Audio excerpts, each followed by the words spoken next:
Hello. आज हम पढ़ने वाले हैं KVL and KCL, Kirchhoff's voltage law and Kirchhoff's current law. Well Kirchhoff भी कहते हैं कुछ लोग, बट वेल मैं किरचॉफ कहने वाला हूँ क्योंकि I don't know, I just have that freedom. Also ignore any background noises, it's kind of early in the night and my family is still up. But anyways, let's begin with it. तो पहले मैं KVL और KCL बता देता हूँ कि basically उसका मतलब क्या होता है। बेसिकली KVL एंड KCL की फुल फॉर्म सबसे पहले आप लोग समझ लीजिए। It's Kirchhoff's voltage law for KVL and Kirchhoff's, my hand is not helping here, current law which is KCL। ठीक है, सबसे बेसिक चीज़ इसकी है कि ये दोनों जो है वो कंजर्वेशन लॉस पे बेस्ड हैं, कंजर्वेशन एंड सम इंटुइशन। उसको हम लोग इलेक्ट्रॉनिक्स में अप्लाई करते हैं तो हमारे पास KVL और KCL आ जाता है। ठीक है, सबसे पहली बात, और सिर्फ एक बहुत इंपॉर्टेंट पार्ट है इसके अंदर, one of the most important things, अपनी आंखें हमेशा खुली रखना है ना। लिख देता हूँ, इट्स दैट इम्पॉर्टेंट, क्योंकि ये काफ़ी इंटुइटिव है, ये काफ़ी आसान है, but at the same time कुछ बच्चे कभी कभी कंफ्यूज हो जाते हैं बिकॉज ना कुछ प्लस माइनस का चक्कर रहता है, जो अभी मैं समझाने वाला हूँ। सबसे पहले हम लोग KCL की बात कर लेते हैं and let's get that aside. KCL का मतलब किरचॉफ्स करंट लॉ होता है, ऑलरेडी मैं बता चुका हूँ।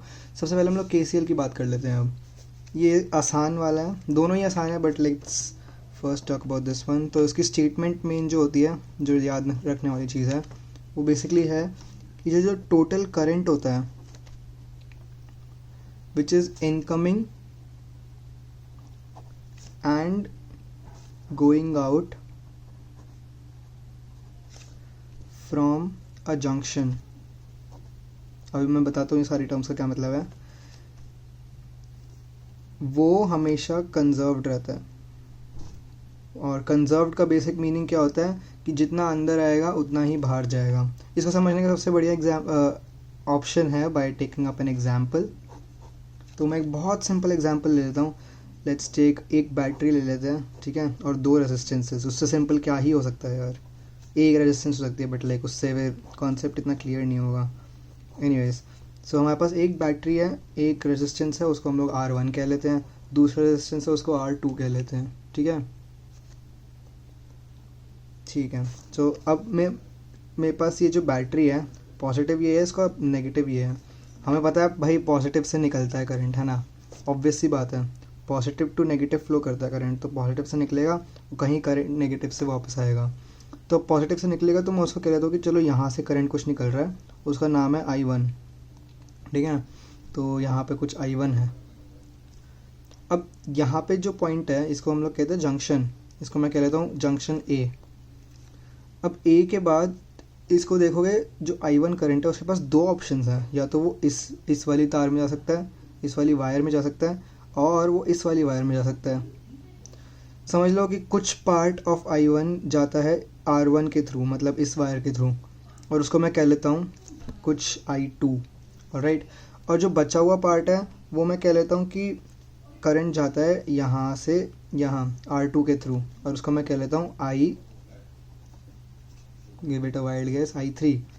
ठीक है, जो स्टेटमेंट है KCL की वो बेसिकली ये कहती है कि जितना करंट A पॉइंट पे आएगा, ठीक है, कितना करंट आ रहा है, I1 करंट आ रहा है, उतना ही करंट बाहर जाएगा, I2 और I3 के फॉर्म में जा रहा है जो यहाँ पे। मतलब A पॉइंट पे कोई भी करंट पहली बार अक्यूमुलेट नहीं होगा, और जो करंट होगा जितना अंदर आ रहा है उतना ही बाहर जाएगा। अब इसके अंदर मैं अगर KCL अप्लाई करने की कोशिश करूँ, अप्लाइंग KCL एट जंक्शन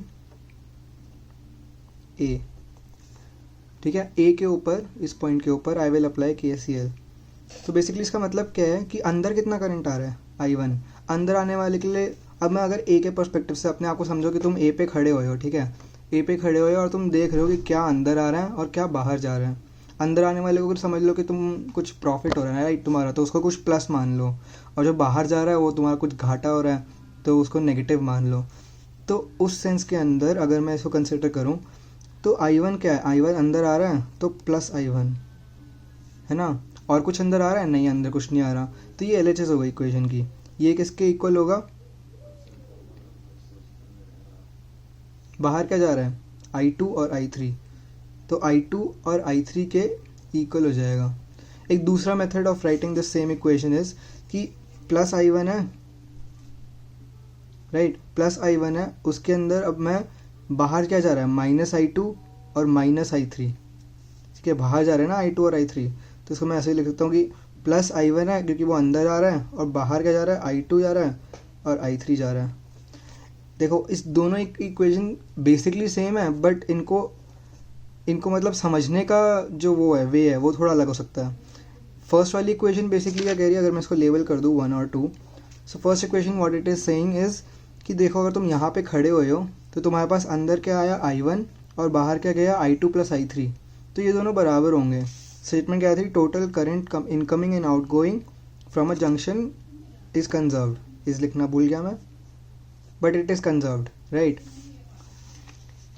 तो फर्स्ट इक्वेशन वो कह रही है कि लाइक अंदर जितना आया उतना ही बाहर गया, ठीक है। सेकंड इक्वेशन क्या कह रही है कि जो सम है उन सब करंट्स का, जितना अंदर आया और जितना बाहर गया उन सब का सम है वो ज़ीरो है। मतलब ए पॉइंट पे कोई भी करंट ना स्टैटिक नहीं रहा, मतलब वो वहाँ पे बैठ नहीं गया, या तो अंदर आया और फिर बाहर चला गया, ए पे कुछ नहीं बचेगा, तो इसलिए वो RHS ज़ीरो हो गया। इसलिए प्लस I1 क्योंकि वो अंदर आ रहा था ए के, माइनस I2 क्योंकि वो बाहर जा रहा था ए के, और माइनस I3 बिकॉज अगेन वो बाहर जा रहा था ए के, तो इसलिए हमारे पास ये इक्वेशन मिल गई। ऐसे तुम किसी और जंक्शन पे भी लगा सकते हो, जैसे ये बी जंक्शन है, बी जंक्शन पे लगा सकते हो, बट बेसिकली तुम्हें सेम चीज़ मिलेगी। अगर यहाँ पे I2 है और यहाँ से I3 आ रहा है, ठीक है, और यहाँ पे क्या जा रहा है, पता नहीं क्या जा रहा है, पता नहीं कुछ जा रहा होगा, क्या जा रहा है बताओ। अगर यहाँ पे I1 मूव कर रहा है इस बैटरी के थ्रू, तो यहाँ पे भी तो I1 मूव करेगा, है ना, मेक सेंस आई गेस। तो यहाँ पे भी I1 आ रहा है, और तुम ऐसे भी समझ सकते हो, समझो कि अगर यहाँ पे मैं I1 कंसिडर ना भी करूँ, अगर मैं कहूँ कुछ आई डोंट नो X है, ठीक है, तो अब अगर मैं एट B लगाता हूँ, तो अब B पॉइंट पे खड़े हो जाओ, ठीक है, पहले B पॉइंट पे खड़ा होना ज़रूरी है। B पॉइंट पे खड़े हो गए, अंदर क्या आ रहा है, I2 अंदर आ रहा है तो प्लस हो गया, और अंदर क्या आ रहा है, I3 अंदर आ रहा है तो वो भी प्लस हो गया। बाहर क्या जा रहा है, बाहर IX जा रहा है, तो बाहर जा रहा है तो माइनस आ जाएगा, ठीक है, और sum of all of this क्या होगा, ज़ीरो होगा, है ना, ज़ीरो होता है sum of all of this. तो बेसिकली मेरे पास क्या बच गया, I2 plus I3 is equal to I1, sorry IX। मेरे पास ये आ गई तीसरी इक्वेशन।